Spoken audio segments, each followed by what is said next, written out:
Cookery சேனலை பார்த்து யார் வேணாலும் சமையல் பண்ணலாம். ஆனா சுவையான சமையல் பண்றது எப்படி? நான் இதயம் நல்லெண்ணெயில சமையல் பண்றேன். ஆஹா ஓஹோன்னு பாராட்டுறாங்க.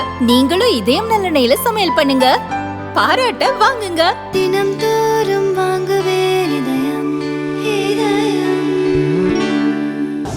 ஒரு பக்கம் ஆளுநர் கட்சியை நம்ம எதிர்த்து போராட வேண்டியிருக்கு, அது வெளிக்குத்து.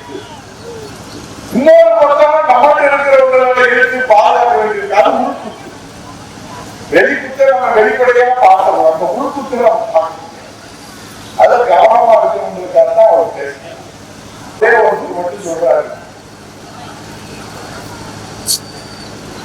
திமுக நல்லா ஆட்சி பண்றாங்க, நடுநிலையோடு ஆட்சி பண்றாங்க.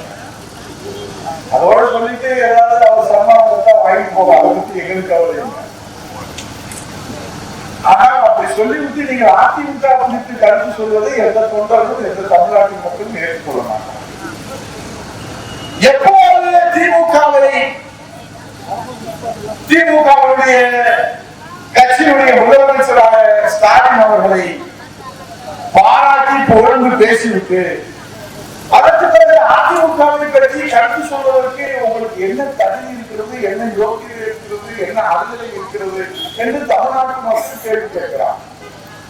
அந்த கேள்வியை பற்றிலாம் அவருக்கு கவலை இல்லை, அவர் எதை பற்றியும் கவலைப்பட மாட்டார். ஆனால் உண்மை முகம் இன்றைக்கு வெட்ட வெளிச்சமாக இருக்கிறது. அவருடைய சதி திட்டமாக உண்மை முகம் இன்றைக்கு வெட்ட வெளிச்சமாக இருக்கிறது. இன்னைக்கு தமிழ்நாட்டினுடைய முதலமைச்சராக யார் வர வேண்டும் என்பது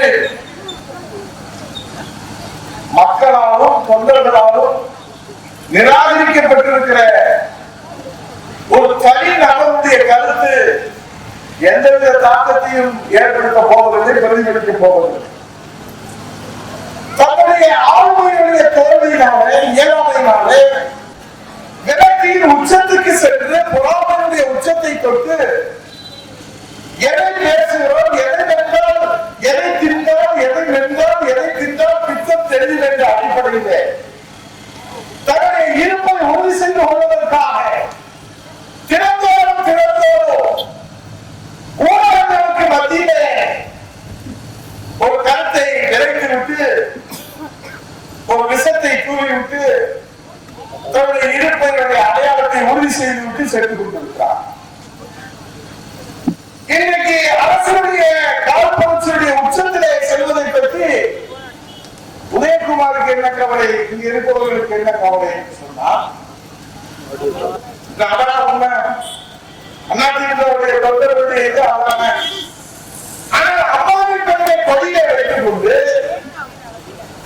திமுகவை பாராட்டுவது எவ்வளவு பச்சித்துவம். அந்த கோஷி தலைவி அம்மாவுடைய ஆன்மா மதிக்குமா?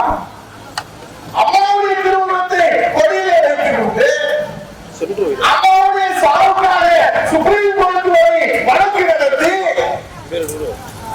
அம்மாவுடைய அழைக்கெடுத்து இன்னும் 100 ஆண்டுகள் வாழ்ந்திருப்பார்கள். அந்த தாய் மீது அரசியல் காழ்ப்புணர்ச்சியோடு எத்தனை வழக்குகள்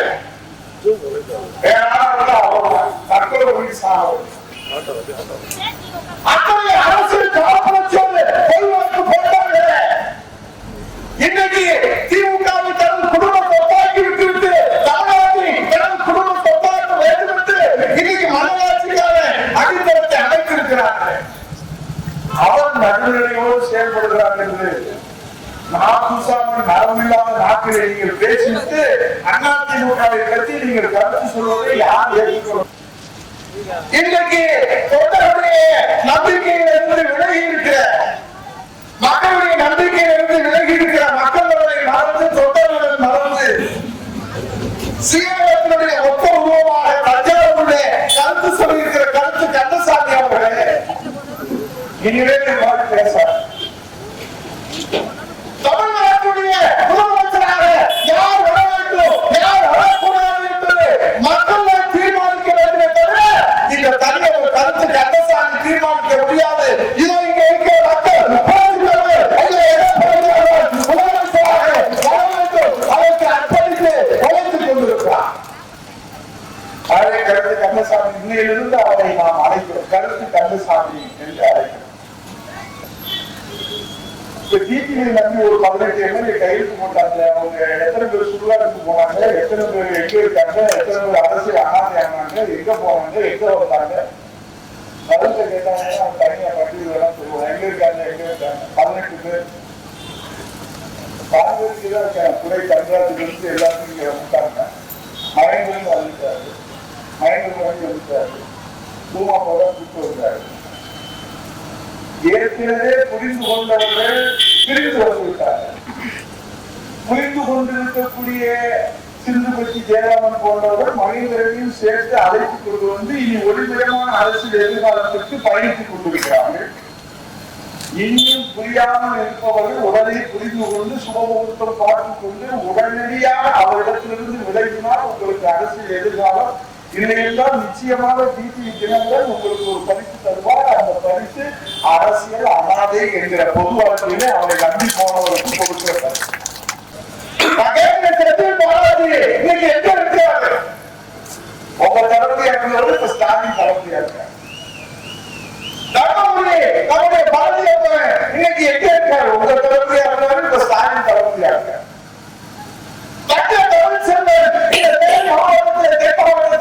சிங்கக்குட்டி என்று அழைக்கிறீங்க, அந்த சிங்கக்குட்டியை அடமானம் வைத்து விட்டீர்களா? இப்போது அவரையே உங்களுக்கு தளபதியாக எடுத்து விட்டு ஸ்டாலினுக்கு தளபதியாக போவாங்க. இங்க கூட நம்ம இந்த மாணவர்கள் முன்னாள் எம்எல்ஏ இருந்தார், மாநில அவங்க மனைவிக்கு தான் அவங்க எடப்பாடி இருக்கிற போது டிஎஸ்பி திருவண்ணாமலையில போட்டு கொடுத்தாங்க. அந்த அம்மா தான் நம்ம கையில் போய் உள்ள கூட்டிட்டு போனாங்க. மாநிலத்தினுடைய மனைவி டெப்டி கமிஷனர் ஆஃப் போலீஸ் மதுரையில இருக்கிறார். அவர் அன்னைக்கு பெரிய இடத்துக்குலாம் வந்துடலாம்னு கனவோட போனார். இப்ப திமுக போய் அடைக்கிற மாதிரி அங்க நகரத்துக்கு தலைவராக இருக்காரு. அப்படி பார்த்தா நமக்கு மக்களுக்கு என்ன சந்தேகம் வருது? திமுக இருந்த தளபதியெல்லாம் ஸ்டாலினுக்கு தளபதியா போறாரோ, ஒருவேளை இவரும் ஸ்டாலினுக்கு தளபதியா போறதுக்காக போகிறாரோன்னு எங்களுக்கு தெரியல. இது மட்டும் கை கட்டி அதை ஆவணத்தில் பற்றி அவர் தான் சொல்லணும் தமிழ். ஆனாலே மரியாதைக்குரிய கருத்து கந்தசாமி அவர்களே, தஞ்சாவூரில் நீங்கள் ஆணவத்தோடோ அல்லது அடக்கத்தோடோ தன்னிலை இழந்து நீங்கள் சொல்லியிருக்கிற அந்த கருத்துக்கு நாங்கள் கேட்கிற கேள்வி சபையினுள் மண்ணிலிருந்து சோழவந்தால் இருந்து உங்களை நம்பி 18 பேர்கள் கையெழுத்து போட்டார்களே, அவர்களுடைய தலையெழுத்து இன்றைக்கு அரசியலில் என்னவாக இருக்கிறது உங்களால் சொல்ல முடியுமா?